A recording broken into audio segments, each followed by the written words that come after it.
In this video, I'll be doing an audit of a landscaping company's Google Ads. So I will be going through and looking for issues and coming up with potential solutions for each of the issues that I find. So just follow along. When I first start out, I always go to Overview, and I want to look at the key metrics that typically determine a Google Ads success rate. And for those, that would be clicks. We want to change this one to conversions. And then we want to change this to cost per conversion. In this case, it's going to be 0, obviously, because they've gotten 0 conversions. Another thing to be careful of is to make sure that this date span is wide enough. In this case, we've got about 2 months of data. For this company, they've been running theirs for about a year now. So we're actually going to go back and look at their entire performance over that past year of advertising. Since we have 0 cost per conversion, we're going to go and look at the cost of their ads over this entire year. So you can see here they've spent about $2,000 but have gotten 0 conversions. So the first thing off the bat that I'm noticing is that they have a lot of clicks to their website, but 0 conversions seems suspicious. So we're going to go view their goals, which is where you view the conversions. And once we go here, we will see that they currently have only 1 conversion that they are tracking, but it actually seems to be working. So in the status right here says no recent conversions. This means that the conversion action is actually tracking conversions. There just must be, the ads must not be running very well. So if this status said there's an error or that it's not tracking conversions, that's when I would be like, okay, we need to go in and fix the conversion tracking. But in this case, the conversion tracking is fine. So we will go back out to campaigns to see what all went wrong with this campaign. So first up, we'll go and just view their campaign mode, or campaign settings per se.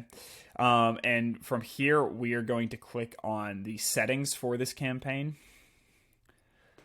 Once we're in here, we're kind of going to get a brief overview of what this campaign is targeting and why it might be going wrong. So one of the first things you can see off the bat is that they don't have a marketing objective selected. And for most lawn care and landscaping companies, and frankly most companies that we deal with, the marketing objective is always going to be leads. So this not being selected means that Google doesn't know it needs to optimize for people actually filling out forms, and therefore they've just been getting clicks to their website, not necessarily good clicks. So we're going to click on leads and go ahead and save that.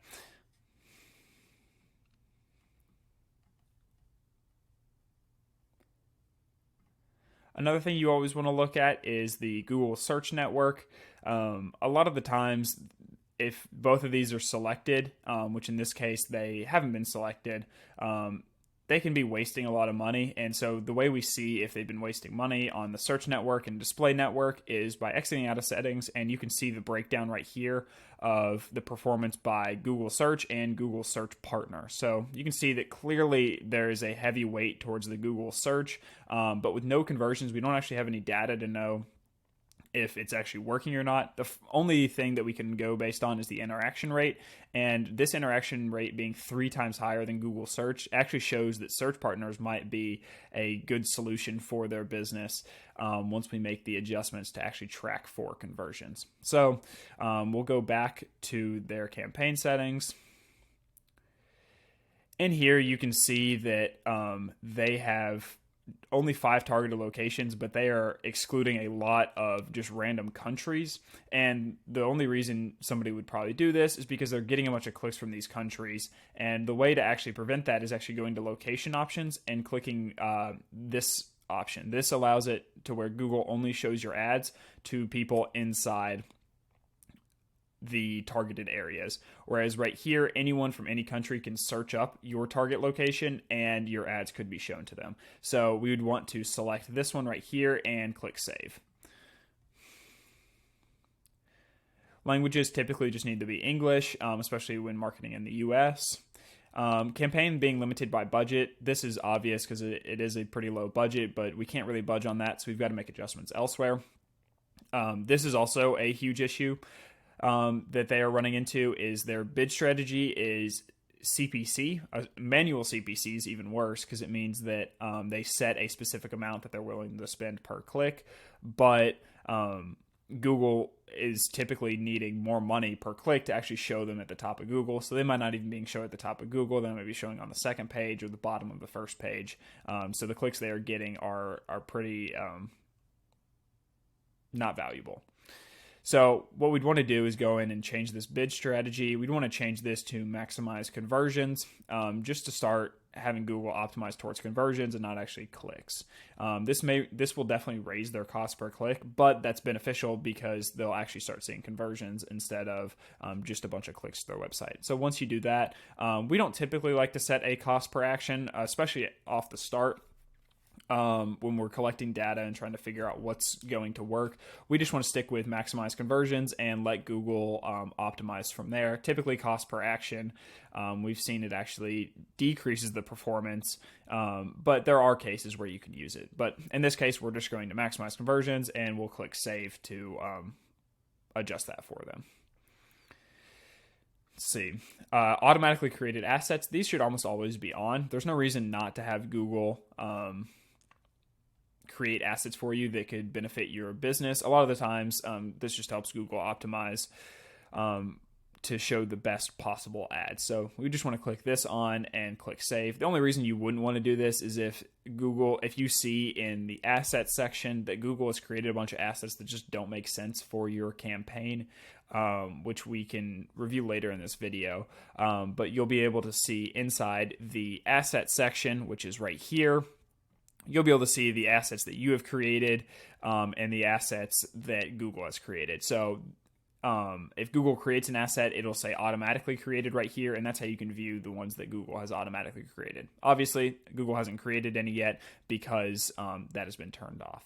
But we'd want to make sure that we turn that on so that way Google can try to use its own assets to create better ads. So we'd click save, and then we'd be good to go.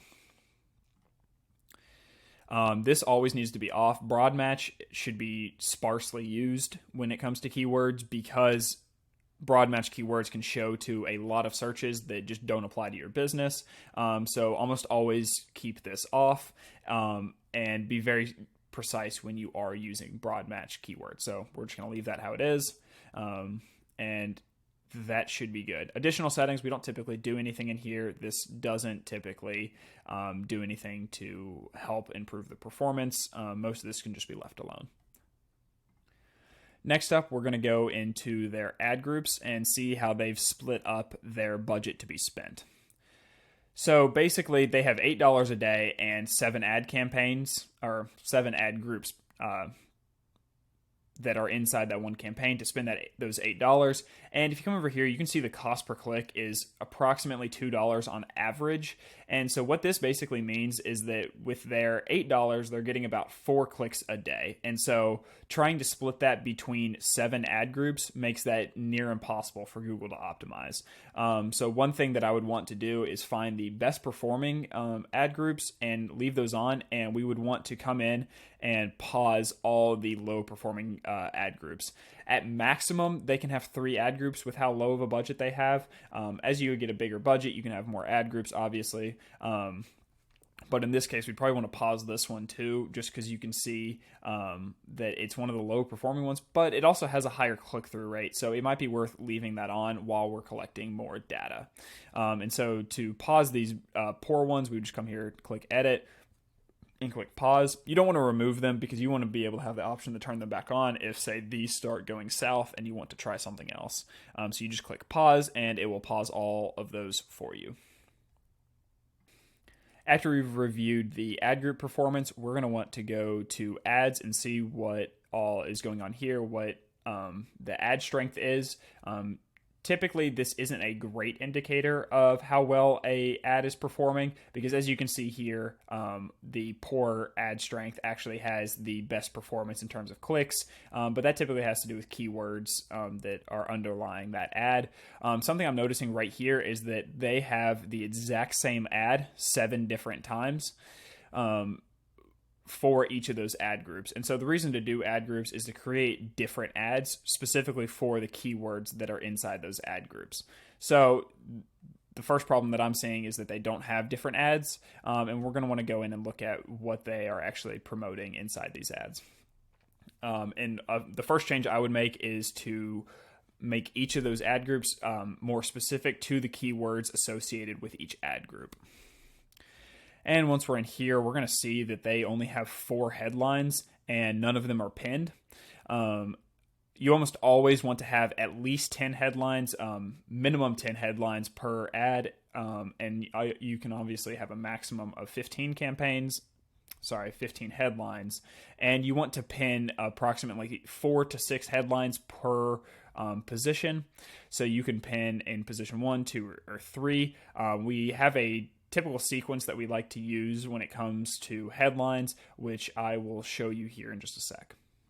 So right here in our onboarding Google Ads SOP inside the Creekside knowledge base, we have our one-time optimizations that we do for any accounts that we are auditing that have already been created, but obviously need some updates and optimization. So as I was saying before, you have 10 to 15 headlines per ad, and you're going to want to organize the headlines based on this breakdown. So in the first headline, you're going to want to pin the unique value proposition and the keywords that are associated with that ad group. So if we go back to the ad and we can see the ads that, or the keywords that this ad is for, we'd want to put keywords that are associated with landscape designers pinned to the number 1 slot. So landscape designers Utah, this would obviously get pinned in position 1, and we'd probably want to pin this one in position 1 as well because it's relating to landscape design. Going back here for headline 2, we'd want to pin features and benefits to this section. And so this is stuff that kind of makes you stand out from the competition, and these are headlines that are associated with the keyword that might not necessarily have the keywords inside of them. And so here they don't really have any. They have two call to actions, and call to actions typically get pinned in the 3rd position. You can also pin the business name in the 2nd or 3rd section. That's kind of up to you based on how many keywords you have. Or how many headlines you have for each section. And you want to have at minimum 3 headlines per grouping, and at maximum 6 to 7 per headline spot. So in position 1, no more than 7, no less than 3. In position 2, no more than 7, no less than 3, et cetera, et cetera. So since they didn't have any examples for the second headline, a couple of examples that you could try out would be something like the best designers in Utah. And so this is kind of just saying like, hey, we're better than the competition. So this would be something like a benefit or a unique value that they provide that's not necessarily just saying, hey, we're a landscape designer. This is kind of adding that one step onto it. And if they use like a specific software to design with, or they specifically specialize in working with certain types of houses, or they work with specifically commercial or specifically residential, this is also something you can emphasize in the 2nd section. Scrolling down to descriptions, you're typically going to want to pin 2 description. You're going to want to pin just like you do with headlines. You're going to want to pin more of a call to action or one of their key benefits to the top, and then any additional information can be pinned in the 2nd position. So you'd want to pin 2 in position 1 and then pin the other 2 headlines in position 2. Another thing that we are clearly seeing as an issue is that they are a landscape design company, but they don't have any image assets. So we would obviously want to get images from them and add image assets for each of their ads. You also want to try to verify their business so you can get access to business name and logos. This just helps build trust and increases the click-through rate on Google. Clicking to more asset types, always want to have a phone number. Unless they don't want calls to their business, then you want to remove this asset. But most of the time, businesses are wanting calls. And so always want to have a call asset. Callouts and structured snippets are always good to have. There's no reason not to put more assets in, because Google will optimize and put the best thing in front of the customer. So the more information you give Google, the better. Pricing is definitely helpful. This is pricing and promotions are typically more for e-commerce businesses, unless they have a specific package that they'd like to offer that can be purchased directly on the website. Only if it can be purchased directly on the website do you put pricing. But if they do have some discounts or they're offering a sale for a special holiday, do put a promotion in. And for promotions, you can go in and add the length of time that it runs for and the specific amount of money that you get off for that promotion. But that should about cover it when it comes to the ad section. Once we're done reviewing all of their ads, we're going to go into assets and kind of review what we just looked at in their ads. We saw that they do have a call button, and we always want to make sure this call button is scheduled for business hours, because there's no point in having a call button at 11 p.m. when no one's answering the phone. So the first thing we'd want to do is make sure we change this to Mondays through Fridays, or go to the Google My Business page and find out their business hours and input their business hours here. And if, say, they have a Saturday as well that they're open, you can come in here and add Saturday. And if they have different times, you can put in as many schedules as you need to. And you'll click Save, and that'll be saved. From here, you're going to go to... we're going to stay in assets. We're going to go look at their location asset. Typically, businesses that don't have a location that you can visit, they should not have a location asset on, because you don't want people coming to their business. For more service-based businesses that do have a location, so we're talking hair salons, dental offices, where people come into their store, you definitely want to make sure you have a location asset added, and you can do so here. You have to make sure you have access to their GMB page, but once you have access to their GMB page, all you have to do is click Add, Our Locations, Continue, and from here you can select any of the locations that you have been assigned.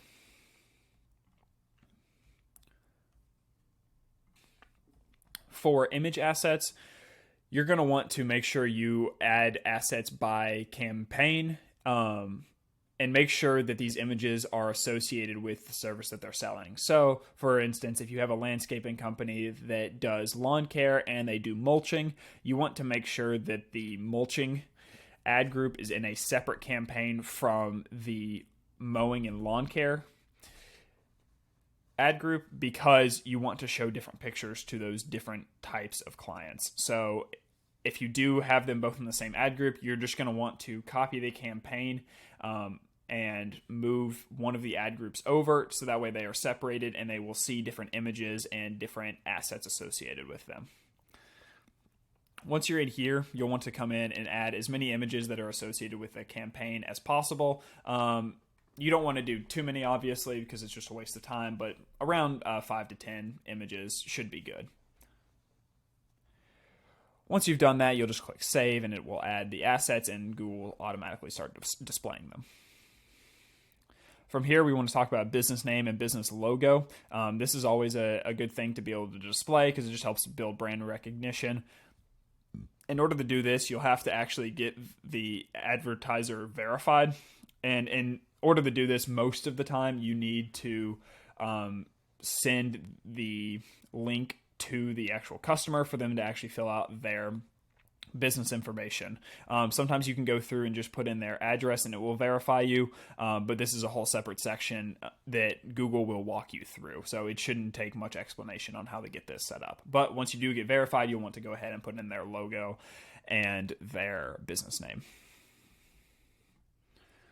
Another asset that we always want to make sure that we fill out if it's available is the structured snippet. To do that, we'll just go in here and click Add. You'll want to select the header type. For service businesses, typically the only one that we use is the service catalog. And in here, you can just put in the different services that they offer, or different versions of the service that they offer, if they only offer one simple service. Once you put those in, you'll just click Save, and you'll be good to go. Last one is the callout. In this, you typically just want to put different options for, not different options for their service, but different benefits that they offer. So different things like texting and email support. You can put that, they have that 24/7 here. So 24/7 text and email support is something you could put here. You could also put that they do 20% discounts for new customers. Different things like that that are just additional amenities to their service that aren't directly associated with their service. And you'll just click Save to add those.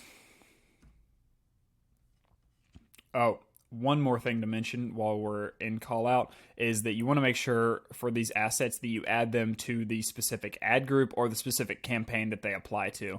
So if it's a lawn mowing company and they also offer mulching, and you want to say that you offer free mowing services for your first mow, you want to put that in the ad group associated with mowing. You don't want to put that in mulching, because people who are looking for mulching don't necessarily care about that free mow. And likewise for campaign, if you've got something that applies to just a campaign and it doesn't apply to all campaigns, make sure you select campaign instead, and you select the associated campaign. Now that we're done with assets, we are going to go to search keywords. This is a huge portion of actually optimizing ads when it comes to figuring out what works, what doesn't, and filtering out bad keywords and putting in good keywords. This is something that the better you do it at the start of a campaign, the better your entire campaign will be. So doing some keyword research before actually setting up a campaign and making sure that you don't just put in a bunch of broad match keywords will help you run a more smooth campaign. In this client's case, it seems like they actually did do a lot of keyword research, because you can see that they have been very specific in the keywords that they are targeting. They aren't doing really any broad match keywords. Typically, the broad match keywords are going to have the most impressions. So since they didn't do any broad match keywords, you can typically tell that it's going to be mostly phrase and exact match. So there's no problem when it comes to the broad match. And the problems that you can run into with broad match is that, say, landscape designers is broad match. You can sometimes see people searching landscape suppliers. And so that's people searching for like mulching and like to buy actual mulch instead of actually looking for somebody to come mulch their lawn. That's something that you can run into when doing broad match keywords. So typically trying to stick to phrase match keywords, especially when you have a very specific service that you're marketing. So for example, they are only advertising designing landscapes. They don't actually do the landscaping. So they don't do hedge trimming and mulching and all that. They just basically provide a design consultation for the business. So being very specific with the keywords was good on their part, and it's one of the few things that they did right in this campaign.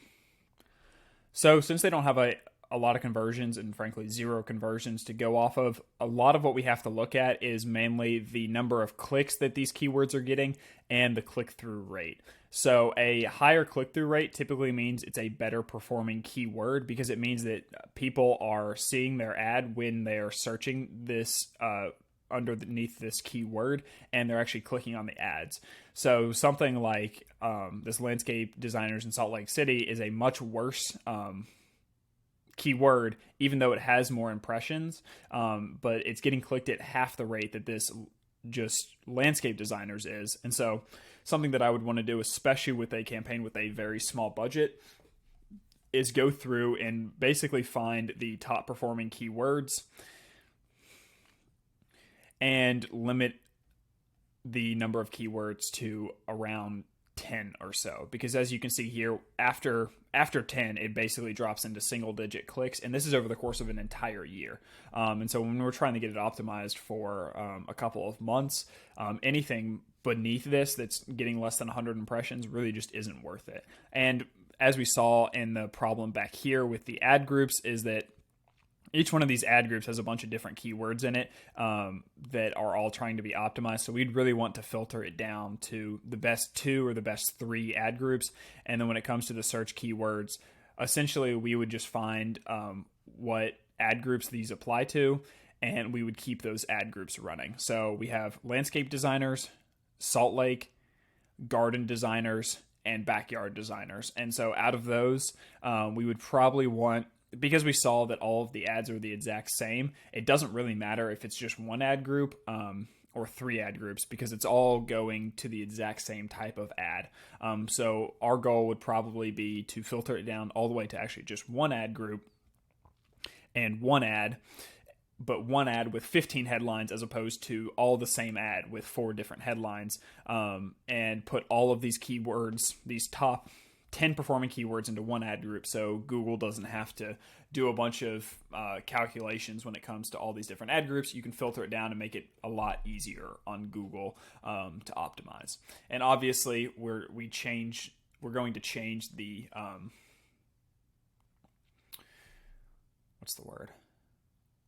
we're going to change the optimization for the campaign to maximize conversion, so this will go away as well. But once you're in the search keywords, we can see that they filtered it down pretty well, but you always want to go up and check search terms hand in hand with search keywords, because search keywords are basically what's triggering the search terms. So when somebody searches a search term, it goes to a specific keyword, and here you can see the keyword that it's associated with. So we can see if there are any bad keywords in here. And right now, in the top 10, it doesn't seem like there's any issues. I typically like to look at like the top 30 to see if there's any search terms that are being searched that just aren't useful for them. So right here, this is one that you don't want to be showing up for, especially for pretty much every landscaping company doesn't want to show up for the word free. It's just a waste of their money, especially if they're getting clicked on, because these people clearly aren't trying to buy anything. They're looking for something that's just free. So this is one that we'd want to go in and add as a negative keyword. One thing that I like to do, instead of just adding this as a exact match, which only prevents this exact phrase from showing, is I like to go in and find the bad keyword and turn that into an actual broad match negative keyword. So the bad keyword in there is free. And so any phrase with somebody searching up free is going to be bad. So we don't want to show up whenever free is associated with the search term. And so we'll just add that to campaign, because that's going to apply to everything. Is free is a bad word to show up for, no matter what inside this campaign. That might not always be the case if you're looking to give away free how-to guides or something like that, but in this case, for the landscape designers, free is a bad keyword, and so we will put that into the negative keyword section. Click Save, and it will now be excluded. This campaign doesn't have a ton to optimize in terms of keywords, because it seems like they did a pretty good job of filtering down the keywords. So you'll probably need to refer to another video to get more information on how to actually optimize for keywords when the keywords are not performing well. So after we do the search keywords, I always like to come down to locations and see what's going on with locations. As we talked about before, in the campaign settings, they were targeting anybody who is searching up their location, and they should have changed it to just targeting people who are inside their target location. But once you do that, you always want to come in and make sure that you don't have any locations that are doing just absolutely horrendously. And you can always do the bid adjustment technique as described in the video inside the Creekside knowledge base. You can do that bid adjustment by location. You can also do that in audiences, and you can do that in ad schedule, but you'll want to refer to the bid adjustment video on how to do all of that. But it looks like they've got their locations are performing relatively well, and they've all got decent click-through rates. So there's nothing really to worry about here, unless they want to specifically spend more money in a specific location because it's more beneficial for them, or people spend more money in that location. In that case, you may need to do a bid adjustment that isn't necessarily the most optimized, but it is best for their business. And so, but that's really on a case-by-case basis. You don't want to do that unless you were specifically told to do so. But one thing to check out with locations as well is our report editor. We have a automatically created report on locations inside the Creekside Marketing Manager account. And in here, you can see all of the places that people are clicking on their ads from. And inside this report, this basically can help you see where there might be an issue when it comes to the location of people that are clicking on their ads. And so here on the left-hand side, you can see all the states and honestly other regions that aren't even in the US. So British Columbia, Canada, we don't want people in Canada clicking on this. And you can see the amount of money that was spent on people clicking on this. So basically they only service Utah. And so we don't want anybody else getting clicking to that. And so you can see that they spent $2,000 in Utah, but the campaign spent $2,275. And so they wasted $275 on clicks that were never going to convert because they're not actually inside their service area. And so this is how you know if the locations are being messed up, and that's when you need to go in and adjust the settings, or we need to add excluded locations. We may need to go in and add excluded locations throughout all the states surrounding Utah. And so the way we would go in and do that is go back to locations, click on location exclusions, click edit, select the campaign that the issue is associated with. And I like to do it by clicking. A lot of the times, if we're going to be doing bigger areas, it's just more helpful to type in the state that we are trying to exclude. And this randomly zoomed in. Let's get that fixed.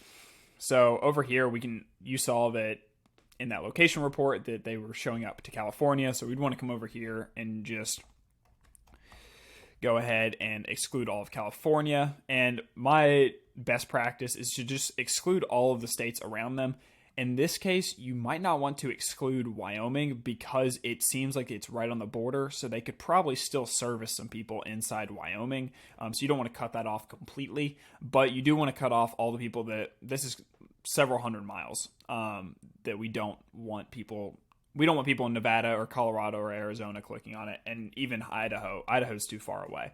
So we just want to go in and type in all those states, click exclude, and then you'll just click save to keep those excluded, and nobody will be able to click on your ads from these states.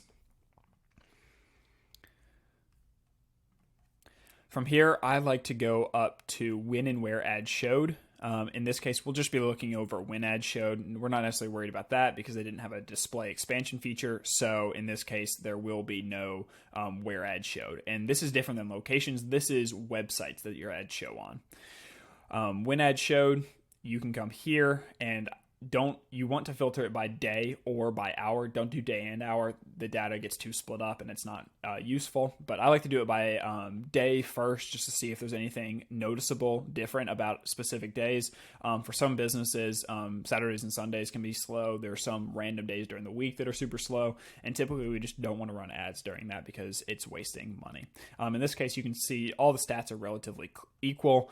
So there's no adjustments to be made there. But in this case, for hour, since they don't have any conversions or cost per conversion, we're going to go by clicks. And you can see as we scroll down that basically from 11 p.m. to 8 a.m. and all of these random times are in between 11 p.m. to 8 a.m. Their ads are performing pretty poorly. And so obviously there's some random times during the day that these aren't performing as well either. And as you can see, pretty much up until like midday, they don't perform super high. But you can also see over here that there's a lot of low click-through rates associated with these times, whereas when you scroll up here, they're pretty much all in the 5s and 4s. And so since all these times are pretty close together, and they have such a low budget, we're just going to want to go ahead and cut them off completely and focus all of our budget on the daytime. If their budget was a little bit higher and we could afford to spend during these times, because you still can get conversions during these times, and sometimes they can be cheap because not a lot of people are advertising during this time and there's not a ton of search volume. But in this case, we want to try to filter down as much as possible when we're actually spending money because their ad budget is so low. And so in order to do that, we would need to come back down to ad schedule. edit ad schedule, and you'll need to do this by campaign. And you'll come in, and since we saw that all the days were doing fine, it was just the hours that were poor, we would want to come in and do it from 8 a.m. to 11 p.m. And once you've done that, you just click save, and it'll automatically populate the ad schedule, and you won't have to worry about clicks during those times ever again. For the last couple of things that we want to check, we always want to go to admin and check the people who have access to the account. This is always something that when an account has already been created, you want to make sure that no other businesses or Google Ads managers are attached to this account, because it'll allow them to come in and ruin your changes, or they can view the data and basically steal the data and give it to a competitor. And so we can see in here that we have this other marketing agency or marketing manager, and so you'd want to remove access from them. We don't have the ability to do that. We would actually need to come in and ask the owners of the account that added us to actually remove their access. But outside of that, there's not much else to be done here. You just want to make sure that the security is tight and that people who don't need access don't have access to it. And final thing that we want to check, this has to do with the ads, is we want to check to make sure that the ads are going to a good landing page. And so we actually do that inside ads. We don't necessarily mess around with landing pages. We just come to the ad and we check out the actual landing page that people are being taken to. We actually don't need to click on edit. We can do it. You don't even have to click into this. You can actually just click directly here and it will take you to the landing page. And clearly they have a really nice landing page, so that's not something that needs to be worried about. And finally, one last thing. We're going to go to change history and see if any changes were made that could negatively affect the account. So obviously we need to have this for all time, because we need to check to see if somebody came in and made any adjustments, or if there was something that went weird at a certain point that caused poor campaign performance. In this case, we didn't really see any sudden drop in performance. So if you come up here to the overview, you can see that there was a drop off here, but this is kind of a slow drop off, and then it's kind of a faster increase. But over the course of months, that's going to be kind of harder to find if there is a specific reason for that. A lot of the times, if we see a steep drop off, something like this, this is something to be concerned about, because this happened over the course of just 1 month. They lost the exact same performance that they gained over 4 or 5 months. And so we'd want to come in and actually look at the times between. We'd zoom in to try to find the peak at when that happened. So zoom in to April to May, click apply to see if it is that steep of a drop off, or if it kind of gradually happened over the course of a month. So as you can see here, once we zoomed in, there actually wasn't any drop off, and so there wasn't necessarily a single change that led to that downfall in performance. If you do happen to see a single drop-off point where basically there's a line that's up here and then you see a drop-off down here to a much worse performance, typically you want to check around that date point in change history to see if there were any changes that were made that could have caused that significant drop-off. But because we didn't see any specific dates where things could have dropped, we don't have any reason to believe that there was a specific change that caused the bad performance. It just has to do with poor campaign setup from the beginning.